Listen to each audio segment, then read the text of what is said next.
गिराने की जरूरत नहीं थी, वो तो छूने मात्र से राम के नाम लेने से गिर गया। संविधान की रक्षा में कहीं भी नहीं लिखा है कि आप निहत्थे कार सेवक, निहत्थे लोगों पे, वो कार सेवक भी नहीं थे, वो तो सिर्फ गए थे वहाँ कार सेवा करने, सांकेतिक कार सेवा था कि हम जाएंगे उसको छुएंगे। लेकिन अगर लाखों लोगों की भीड़ किसी भी दीवार को ढकेल देगी तो दीवार अपने आप गिर जाएगी। आप कार खड़ी है, कार को 10 लोग ढकेले भी गिर जाएगी। कि मुल्ला मुलायम सिंह नाम दिया गया, अपने ही लोगों पे गोली चलवाए। आज अखिलेश यादव, शिवपाल यादव मैनपुरी, इटावा, कन्नौज, फर्रुखाबाद, कहीं भी चले जाएं, उनको उनकी ही बिरादरी के लोग, यादव बिरादरी के लोग दुत्कार रहे हैं, भगा रहे हैं। तो हम लोग सूर्यवंशी ठाकुर थे, हम लोगों ने उस ढांचे को गिरा दिया और वहाँ भव्य दिव्य मंदिर बन रहा है। तो नमस्कार दोस्तों, स्वागत है आप सभी का यूथ मीडिया टीवी पर। मैं हूं आपके साथ विमल त्यागी। उदयनिधि स्टालिन का एक बयान आया है कि मस्जिद को तोड़कर जो ये मंदिर बनाया जा रहा है ये बर्दाश्त नहीं किया जाएगा, ये अच्छा नहीं हो रहा है। ऐसे में सवाल ये है कि जब मंदिर बन रहा है, रामलला विराजमान होने वाले हैं, उससे पहले ऐसे बयान देना कितना सही है? क्या नाम होगा सर आपका? मैं देवेंद्र प्रताप सिंह और मुझको घप्पू सिंह के नाम से लोग जानते हैं। घप्पू सिंह। और मैं साकेत महाविद्यालय स्टूडेंट यूनियन का वाइस प्रेसिडेंट था उस समय, सन 1993 में। 1993 में जी। अच्छा। और मैं वहाँ का स्टूडेंट भी था, फर्स्ट ईयर का छात्र था। उसी समय मैं स्टूडेंट यूनियन का उपाध्यक्ष चुना गया। और हम लोग तो इस पूरे आंदोलन में बहुत बढ़ चढ़ के हिस्सा भी लिए। बाहर के लोग जो आए उनकी सेवा भी किए, उनको वहाँ तक ले गए। और उदयनिधि जो भी स्टालिन साहब बोल रहे हैं, हम लोगों ने किसी मस्जिद को नहीं गिराया। जिन आताताइयों ने हमारे मंदिरों को तोड़ा था, हमने तो सिर्फ एक ढांचा गिराया था। हमने तो अपना ढांचा गिराया। हमको नया, जब आदमी का घर पुराना हो जाता है तो उसको तोड़ करके नया बनवाता है। तो हमने तो जो है अपने पुराने ढांचे को, जो जर्जर हो गया था, कभी भी गिर सकता था, तो हम लोग सूर्यवंशी ठाकुर थे, हम लोगों ने उस ढांचे को गिरा दिया और वहाँ भव्य दिव्य मंदिर बन रहा है। वो भी सुप्रीम कोर्ट के आदेश से पब्लिक जनभावनाओं को देखते हुए मोदी योगी की सरकार ने आज वहाँ भव्य दिव्य मंदिर, जिसकी प्रशंसा पूरे दुनिया के सारे देश कर रहे हैं, यहाँ तक सऊदी अरब, यूएई, अमेरिका, ब्रिटेन, हर देश के लोग। और यहाँ हमारे कुछ टूट भैया नेता जो है उसको राजनीतिक रूप दे करके माहौल को अनायास खराब करने का प्रयास कर रहे हैं, जिससे आपस में बैर बढ़े, सांप्रदायिक दंगे हों।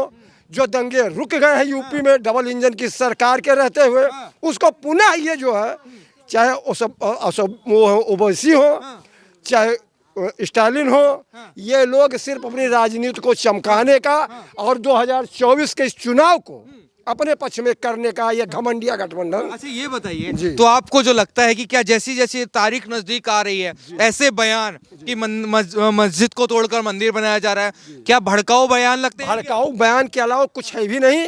और ये सोची समझी साजिश है, सिर्फ चुनावी हथकंडा है 2024 का चुनाव अपने पक्ष में करने का। और ये चूंकि हम किसी पार्टी के मेंबर आज तक नहीं हैं, मैं शुद्ध तो राम के वंशज से, शुद्ध रूप से मैंने पत्रकारिता किया, स्वतंत्र भारत के साथ में जुटा था। तो हम लोग वैसे भी किसी पार्टी के नहीं हो सकते। हमारे लिए तो चाहे इंडिया गठबंधन हो, चाहे मोदी हो, चाहे योगी है, जैसे आप हैं वैसे मैं भी हूँ। तो ये शुद्ध रूप से यहाँ का निवासी होने के नाते हम लोग यहाँ के मतलब इस पूरे आंदोलन के शुरू से 90 से बहुत नेता आए, बहुत लोग चले भी गए। हमारे यहाँ बजरंग दल के राष्ट्रीय अध्यक्ष विनय कटियार जी होते थे, आज उनका देखिए कहीं भी नाम नहीं आ रहा है। वेदांती जी खत्म हो गए, क्या नाम है, परमहंस जी गुजर गए। लेकिन उस जनभावनाओं को आज जो रूप दिया जा रहा है, अशोक सिंघल जी बड़े वरिष्ठ नेता थे, वो भी देखिए, उमा भारती जी बहुत यदा कदा दिखाई पड़ती हैं। तो ये राम मंदिर श्रद्धा और धर्म का एक मतलब है। लोगों की जनभावनाओं के साथ जो भी लोग खिलवाड़ करेंगे, वो 2024 के चुनाव में अगर चाहते हैं संप्रदाय, तो न दंगा आपको यहाँ दिखाई पड़ रहा और न दंगा दिखाई पड़ेगा। शिवपाल यादव का भी बयान आया, जो कार सेवकों पे गोली चली वो संविधान के अनुसार चली, सही चलाई। उन्होंने जो भी किया वो हम लोगों की आंखों के सामने हुआ था, कहीं भी नहीं था। क्या गोली कल्याण सिंह नहीं चलवा सकते थे? कल्याण सिंह ने भी तो मुख्यमंत्री रहते हुए निर्णय लिया था, सुप्रीम कोर्ट ने हलफनामा दिया और उसके बाद उन्होंने इस्तीफा दे दिया कि हम गोली नहीं चलवा पाएंगे, पब्लिक को रोक नहीं पाएंगे, क्योंकि अगर पब्लिक को हम रोकेंगे तो हमारे ही पब्लिक को हम मारेंगे। लेकिन मुलायम सिंह को आप भी जानते हैं, मैं भी जानता हूं कि मुल्ला मुलायम सिंह नाम दिया गया, अपने ही लोगों पे गोली चलवाया। आज अखिलेश यादव, शिवपाल यादव मैनपुरी, इटावा, कन्नौज, फर्रुखाबाद, कहीं भी चले जाएं, उनको उनकी ही बिरादरी के लोग, यादव बिरादरी के लोग धुतकार रहे हैं, भगा रहे हैं। और यही कारण रहा तो ये अपने घर में ही इटावा में मुंह नहीं दिखाने लायक रहेंगे।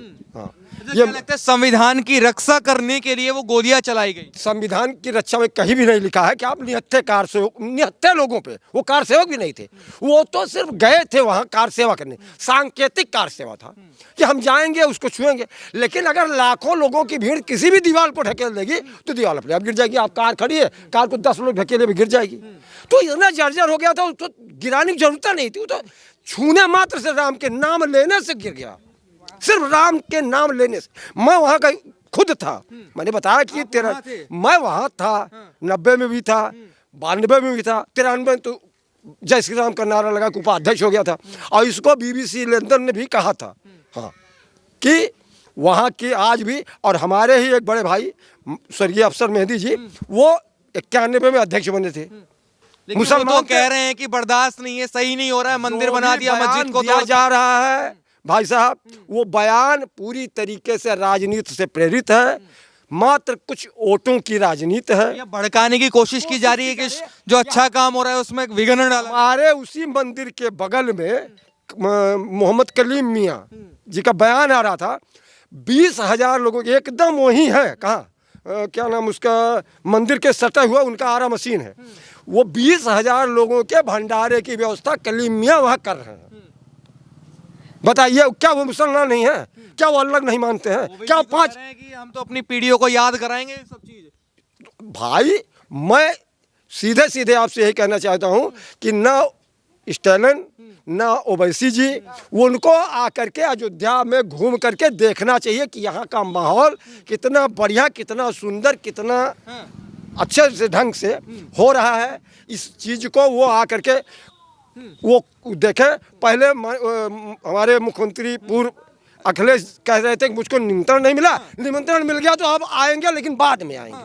क्या तो ये आने की नहीं आ रहे हैं, इसलिए नहीं आ रहे हैं, उनको मात्र 10% 15% वोट खिसकने का डर है, बस, और इसका कोई मतलब नहीं। सब घमंडिया गठबंधन के लोग चंद वोटों के लिए आज ऐसे बयान दे रहे हैं, उन लोगों को क्या कहेंगे, क्या चेतावनी देना चाहिए? हम यही चेतावनी देना चाहते हैं कि माननीय भगवान श्री राम का जो मंदिर संवैधानिक रूप से सुप्रीम कोर्ट के आदेश से बन रहा है, उसमें अगर वो कोई सहयोग नहीं दे सकते हैं तो असहयोग का वातावरण पैदा ना करें, नहीं तो आने वाली पीढ़ी उन लोगों को कभी भी माफ़ नहीं करेगी।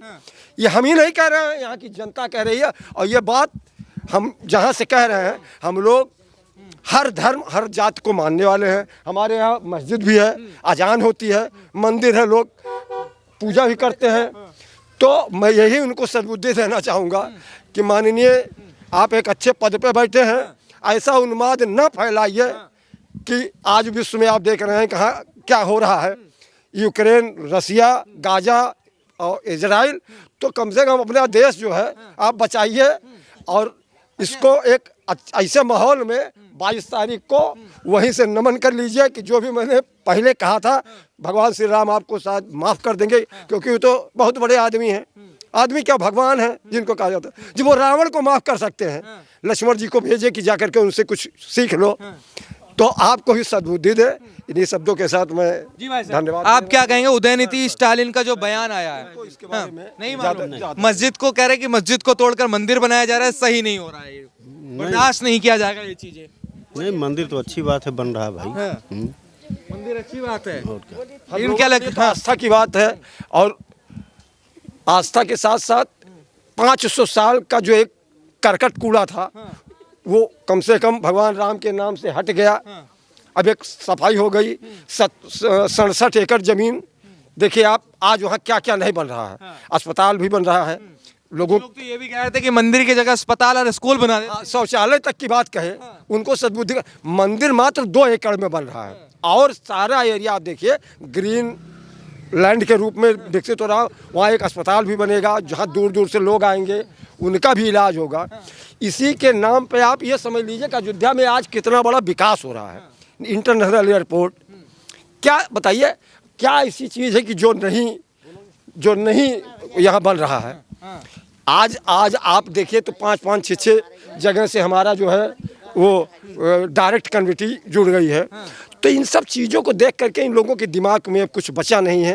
ये लोग सिर्फ एक हवा बना रहे हैं और उस हवा का फायदा उठाना चाहते हैं, बस हवा बना रहे हैं, बस। और इसका भड़का रहे हैं लोगों को। भड़का रहे हैं। आप देख रहे हैं अभी आपके मित्र लोग वहाँ भी बैठे हैं, देखिए वहाँ कितना बढ़िया माहौल बना है, सब परिवार के लोग हैं, लड़के खड़े हैं, वो देखिए। तो ओवैसी जैसे लोग हैं और उदयनिधि स्टालिन जैसे लोग भड़का रहे हैं। लोगों का कोई भी मतलब नहीं, ये सिर्फ 2024 का गोटी फीट कर रहे हैं बस। ऐसे चुनाव जीतेंगे क्या, ये लगता है? अब जब अभी तक नहीं जीते तो अब हमको तो नहीं लगता है कि ये जीत पाएंगे। या इनका गठबंधन तो अपने आप टूट रहा है। फिलहाल मैं राजनीतिक बात नहीं करना चाहता हूँ, इसलिए क्योंकि हमको राजनीति से कोई मतलब नहीं है। लेकिन अपना बयान दे करके ये लोग अपने पैर पे कुल्हाड़ी मार रहे हैं और इन लोगों का भविष्य जो है अब अभी तो फिलहाल नहीं है। आगे देखिए कि ये भगवान राम ही इनको सद्बुद्धि देंगे, तभी इनकी सद्बुद्धि आएगी। और बस, और इससे आगे मैं क्या कहूँ। जी धन्यवाद सर।